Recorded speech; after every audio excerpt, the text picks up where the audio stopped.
Boleh Pak. Baik, untuk tim panitia yang melakukan rekap pertanyaan, apakah sudah dapat ditampilkan pertanyaannya? Baik, kita mulai langsung ya sesi tanya jawabnya. Ini pertama dari SMK Negeri 1 Pak Malausma Gun-Gun. Hah? Oh, namanya Pak Gun-Gun dari SMK Negeri 1 Malausma. Oke. Oke, sorry. Pertanyaannya, mekanisme pengajuan tanda tangan elektronik untuk masyarakat umum. Ini berarti yang bisa menjawab mungkin dari Bapak Jo ya. Mangga Pak Jo,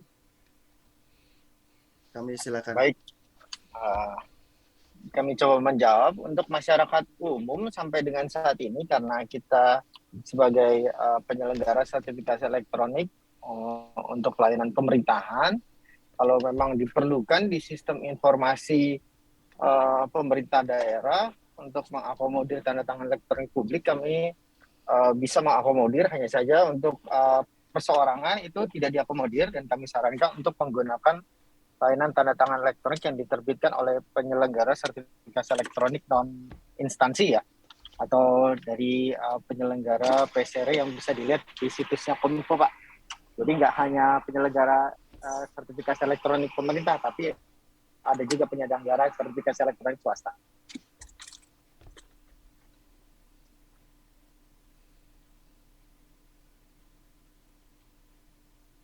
Baik, demikian jawaban Pak Jo. Jadi saya tambahkan sedikit bahwa sertifikat elektronik yang beredar di Indonesia ini itu tidak hanya dari Balai Sertifikasi Elektronik ya Pak ya, Pak Jo. Jadi ada beberapa penyelenggara sertifikasi elektronik, namun untuk BSR itu memang dikhususkan untuk di instansi pemerintah begitu. Jadi jika ada nanti dari pihak luar, dari pihak masyarakat umum, maka boleh menggunakan sertifikat elektronik yang diterbitkan oleh penyelenggara lain. Nah, Kominfo sendiri setelah kami melakukan pengujian, ternyata dokumen yang ditandatangani dengan baik menggunakan balai sertifikasi elektronik maupun dengan yang lainnya itu bisa dilakukan validasi melalui websitenya Kominfo Pusat. Gitu. Kemudian pertanyaan yang berikutnya mungkin ada lagi dari Ibu Ira dari Diskominfo Pemprov Jabar mungkin ini ya. Pertanyaannya, untuk belajar cyber security apakah bisa untuk belajar cyber security bisa dimulai dari jenjang mana, di jenjang mana? Apakah bisa untuk yang belum selesai kuliah misalkan? Nah, ini mungkin Pak Ono yang mungkin bisa menjawab. Jawab Enggak, Pak Ono. singkat. Jawab singkat, bisa sekali sebelum kuliah. Jadi anak-anak SMA, SMK silahkan belajar cyber security free gratis. Jujur terus terang aja sih kemarin itu ini security IT kemarin nyari karyawan yang berhasil lulus dari 7 kita cuma dapat 4. Dari 4 itu 2 itu hanya SMK, lulusan SMK aja. Dan satu itu, dan dia paling jago, itu lulusan SMK dan orang tuanya adalah tukang bangunan. Keren. Dan kita nanya, kenapa kamu nggak kuliah? Nggak punya uang. Akhirnya saya ngomong sama anak-anak security, itu anak tolong dikasih beasiswa buang kuliah, tuh anak pinter sebenarnya. Gitu. Jadi bisa banget, dan kita bahkan ingin mendukung anak-anak yang pintar tadi buat maju. Gitu. Gitu, Oke, Mas Iqbal. Mudah-mudahan luar kebayang ya. biasa. Ya, berarti sebenarnya untuk belajar itu memang tidak ada batasan umur ya Pak ya. Mau umur berapapun kalau mau ya bisa ya Pak ya. Bisa, Bisa. ya. Bisa. Saya kemarin Oke. barusan ujian sertifikasi Android. Saya dapat nilai Oh, 90 lulus dari Huawei. oh. Dapat nilai 90 dari 100 atau dari 1000 nih Pak? Ah, wah, Pak Ragil mah tega sama gue. Siap, Gitu. Soalnya 100. saya pernah Pak ada tetangga tuh, kamu ranking berapa nak? Dia ini sih punten ya memang sedikit ada keterbatasan dia anaknya itu. Kamu ranking berapa? Ranking 3. Oh bagus dong, muridnya berapa? 3 dia. Aduh kayak gitu. Siap. Oke. Kita kita lanjut ya Pak ya ke Ya. pertanyaan berikutnya. Ada lagi teman-teman? Ada lagi? Oh, belum ada lagi. Oh, yang bertanya sementara baru itu yang terekam. Ada di kolom chatting ada yang masuk lagi nih, Pak. Oh, tadi aplikasi ada yang di iOS enggak tuh ada pertanyaan itu tadi teh?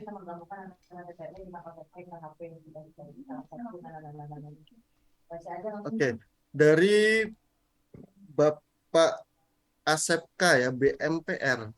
Apakah bisa menggabungkan antara tanda tangan elektronik dengan one time password ke handphone terdaftar di sistem, sebagaimana salah satu antisipasi keamanan berlapis bagi TTE itu sendiri.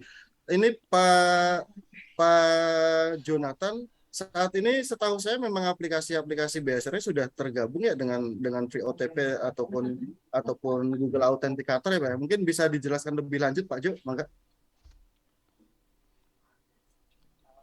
Baik, salah satu mekanisme yang umum dipakai untuk menjaga uh, uh, verifikasi dari pengguna yang bersangkutan atau subjek identitas tadi ya, sebagaimana menjadi prasyarat dari tanda tangan elektronik adalah penggunaan two-factor authentication. Nah, di sini memang ada beberapa mekanisme. Kalau kami sendiri di aplikasi yang didistribusikan Balai Sertifikasi Elektronik itu menggunakan biometrik yang ada di perangkat iOS maupun Android, bisa jadi sidik jari ataupun face recognition yang ada di perangkat tersebut. Nah, kalau mau menggunakan OTP ini kita kembalikan kepada instansi yang memiliki kendali terhadap aplikasi tersebut. Tapi memang lebih disarankan untuk tidak menyimpan parameter security di dalam database di aplikasi lokal. Apakah bisa disimpan dalam bentuk session supaya jangan sampai nanti hanya dengan fingerprint gitu langsung masuk ke aplikasinya, kemudian langsung bisa TTE 1000 kali gitu kan, atau 100.000 kali. Jadi esensi dari menjaga kerahasiaan passphrase itu jadi hilang kalau kita lakukan dengan implementasi yang kurang benar, seperti kata tadi Pak Ono. Jadi secara implementasi nanti ini juga akan berdampak kepada tanggung jawab hukumnya. Yang tadi disampaikan Pak Ono, ya kalau implementasinya nggak benar, nanti teman-teman yang melakukan tanda tangan baik dengan OTP ataupun dengan biometrik itu menjadi bertanggung jawab terhadap seluruh dokumen-dokumen yang ditandatangani secara elektronik. Demikian mungkin Pak Ragil. Oke, siap. Baik, Pak. Artinya kalau misalkan terjadi sesuatu, nanti berarti jika diperlukan digital forensik, maka BSSN dapat membantu prosesnya juga ya, Pak ya? Gitu ya? Bisa, Pak. Oke, kita siap. memang punya tugas membantu. Pak Ono juga bisa. Pak Ono lebih jago daripada saya. Iya. Tadi Pak, yang kita semogakan tidak terjadi tadi. Jika terjadi suatu permasalahan atau mungkin tersandung masalah-masalah dan dilakukan dengan urusan hukum pengadilan, maka apakah BSSN dapat membantu untuk masalah digital forensiknya? Iya. Pak Jo bilang katanya Pak Ono lebih kompeten nih, lebih jago, lebih masternya mungkin. Pas bagian susah Ono aja ya. Betul, Pak. Gitu. Itu Pak. Oke. Salahnya Pak Ono juga kita jadi pinter sih, Pak. Alah. Karena baca kursusnya Pak Ono jadi pinter begini. Harusnya Pak Ono nggak bikin kita pinter. Kita kembalikan ke Pak Ono. Oke, ini kita lanjut lagi coba. Ini ada lagi nih. Apakah UPT? Ini SMA SMK sekolah-sekolah nih. Enggak, ini berhubungan dengan sidebar Pak. Nanti ada sesi tersendiri nanti. Ya, untuk yang sidebar nanti akan dijelaskan di sesi terakhir ya, Bapak Ibu. Nanti akan ada penjelasan tambahan. Oh, keren. Yang lain dulu yang berhubungan dengan sertifikat elektronik dan urusan keamanan kalau masih ada. Tadi di awal ada yang nanya ini sih, sudah ada yang buat iOS atau iPhone ada nggak ya? Ini sidebar iOS ya? Sudah ada Pak. Oh, sudah ada, oke. Sudah ada. Nah, ini mungkin ada yang langsung mau tanya jawab secara live, maybe. Apakah TTE bisa dilegalisir, Pak? Nah, bagus nih pertanyaannya nih. Oke. Iya bagus nih. Di saat kemudahan nih, ayo. Apakah TTE dapat dilegalisir? Temen gue. Ini ke siapa nih yang lebih baginya nih Pak Jonathan dulu Pak Jo mungkin. Baik Pak, karena kalau kita lihat juga bahwa dokumen yang bertanda tangan digital mau di-copy 1000 kali pun tetap valid ya Pak ya. Maka bagaimana proses legalisirnya? Kita mungkin bisa tanya Pak Jo contoh pengaplikasiannya mungkin Pak Jo. Monggo Pak Jo. Aduh, terputus lagi sepertinya Pak Jo. Kalau Pak Ono mungkin ada tanggapan tentang hal tersebut? Jawaban singkatnya bisa. Bisa. Karena dokumen itu dan kopinya sah. Sah. Tinggal kalau legalisir kan ada lembaga lain yang ngasih tanda tangan bahwa itu sah. Jadi kan ada Oke. dokumen nih misalnya kita bikin ijazah, terus kepala sekolah tanda tangan, gitu ya. Itu Mm-mm. dokumen itu yang tanda tangan kepala sekolah.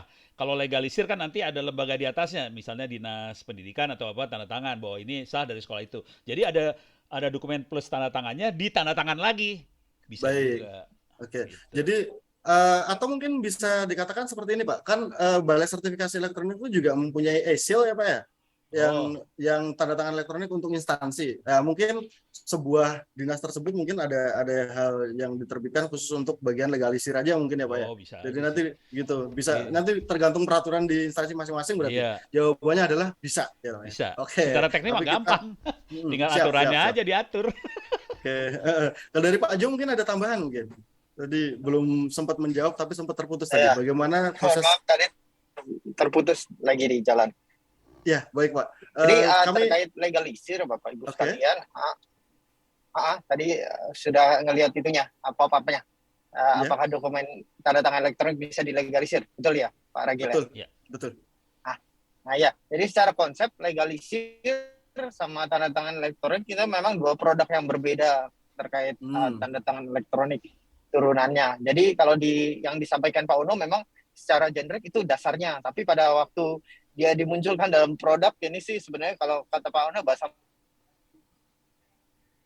Sepertinya terputus lagi. Perjuangan banget nih. yang disampaikan Pak Uno menggunakan fungsi yang sama. Oke.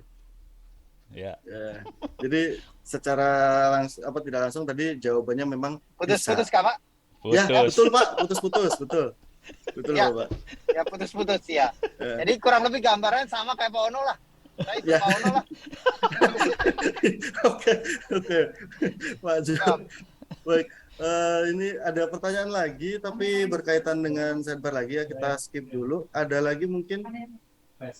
Ada yang resen, oke. Dari Pak Bams, dari Disperindak. Mungkin bisa teman-teman untuk di pin, kemudian di open mic. Pak Bams, mangga langsung disampaikan saja Pak Bams. Mangga. Halo, Assalamualaikum Pak. Buat semuanya nih terkait dengan Waalaikumsalam. naskah yang sudah TTE ya. Sedikit mau menanyakan Pak, kalau misalkan ada satu naskah yang sudah TTE gitu ya, muncullah barcode di situ. Nah tapi di situ tuh ada kesalahan dari perihal gitu ya. Ada kesalahan dari naskah, isi naskahnya gitu Pak. Kesalahan isi naskah ya, ya. Ya betul. Apakah kita membuat naskah baru dengan nomor yang sama atau di belakangnya itu ada keterangan misalkan revisi dari naskah gitu Pak? Apakah memang harus baru dari penomorannya juga harus baru lagi gitu? Itu Pak Raga, terima Baik. kasih. Baik, terima kasih Pak Bams. Ini pertanyaan yang ini berkaitan dengan penomoran surat, berarti ada di pengarsipan, ada di Dispusibda yang akan lebih paham dengan hal tersebut. Kemudian kalau saya menjawab sedikit saja, yang tadi ketika dokumen tersebut memang perlu revisi, maka tidak dapat dilakukan di dalam dokumen tersebut kan Pak, karena sudah terlanjur memiliki tanda tangan elektronik di dalamnya. Kalau dilakukan editing nanti otomatis si tanda tangan pertama atau mungkin paragraf pertama itu akan menjadi invalid si sertifikat elektronik ya, atau kalau saya bilangnya sih rusak gitu. Nah, tapi kalau untuk penomorannya, kalau saya sarankan sih itu di-download dan di-delete, kemudian dibuatkan dokumen yang baru dengan nomor yang sama, karena nomornya kan belum dipakai ya Pak. Gitu. Itu sih kalau saya, tapi nanti lebih tepatnya mungkin dikoordinasikan dengan Dispusibda, mungkin akan lebih tepatnya. Kebetulan ini dari Dispusibda saat ini tidak ada narasumbernya untuk saat ini, mungkin nanti akan dijawab oleh di akhir acara ini yang tentang penjelasan sidebar mungkin Pak Bams. Begitu Pak Bams. Ada lagi mungkin? Silakan Resen untuk yang lain jika ada lagi. Kita tunggu berapa menit lagi teman-teman? 1 detik. 1 detik. Udah waktu sholat soalnya. Oke, sudah adzan di sini juga. Kalau tidak ada pertanyaan lagi, saya ucapkan terima kasih untuk Pak Jonathan dengan materinya tentang sertifikat elektronik yang luar biasa juga. Walaupun kalau bisa dikatakan kita sebenarnya mengulang-ulang hal ini terus ya Pak Jo, tapi teman-teman juga tidak boleh bosan dengan hal tersebut, karena mau tidak mau kita harus beradaptasi dengan dunia teknologi ini. Kita nggak akan bisa hentikan teknologi, yang kita bisa lakukan hanya beradaptasi saja. Nanti saya yakin terus-terusan berkembang untuk sertifikat elektronik ini. Kemudian untuk Pak Ono Purbo juga terima kasih yang sudah menjelaskan tentang dunia enkripsi yang sebenarnya di luar bayangan saya yang akan dijelaskan tadi malahan gitu. Kemudian saya ingin meminta satu hal untuk Pak Jonathan dan Pak Ono untuk memberikan closing statement-nya tentang apa yang sudah dipaparkan dengan apa yang terjadi pada webinar kali ini. Mangga Pak Ono dan Pak Jonathan, mau siapa duluan untuk memberikan closing statement-nya? Mangga. Pak Jo duluan. Pak Jo duluan. Closing statement-nya dua kata, Mas. Dua kata. Saatnya berubah. Saatnya berubah. Oke, time to changing ya. Oke, Pak Ono. Wah, curang Pak Jonathan, dua kata. Yang pertama, selamat dulu buat Jawa Barat, keren. Oke, terima kasih Pak. Mudah-mudahan nanti dicontoh sama seluruh Republik Indonesia. Soalnya kita butuh contoh-contoh yang bagus, dan ternyata Pak RK bagus banget untuk mengarahkan Anda, Bu Ika keren banget mengomandani Anda semua. Dan buat teman-teman yang lain semuanya, tolong ini betul-betul diimplementasi, karena ini adalah sesuatu yang luar biasa dan ini akan merubah fondasi Republik Indonesia. Gitu. Mudah-mudahan Anda sadar bahwa kita merubah fondasi. Gitu. Oke, sukses buat semuanya. Semoga sehat, semoga lancar. Dan saya kembalikan pada Pak Ragil. Terima kasih banyak. Siap, sama-sama. Kita beri aplaus yang luar biasa untuk kedua narasumber kita. Tadi seperti yang disampaikan oleh Pak Jo, ini memang saatnya untuk berubah ya Pak ya. Kemudian Pak Ono, terima kasih memberikan ucapan selamat ke kita, dan semoga ini menjadi fondasi untuk perubahan nasional ya Pak ya. Ya. Oke, siap. Terima kasih. Tadi tidak ada pertanyaan kembali, kemudian sudah ada closing statement. Baik, kita tutup acara yang untuk bagian sesi diskusi, paparan dengan ucapan Alhamdulillahirrahmanirrahim. Kemudian saya kembalikan ke MC. Assalamualaikum warahmatullahi wabarakatuh. Terima kasih. Waalaikumsalam warahmatullahi wabarakatuh. Kami ucapkan terima kasih tentunya kepada Mas Ragil ya.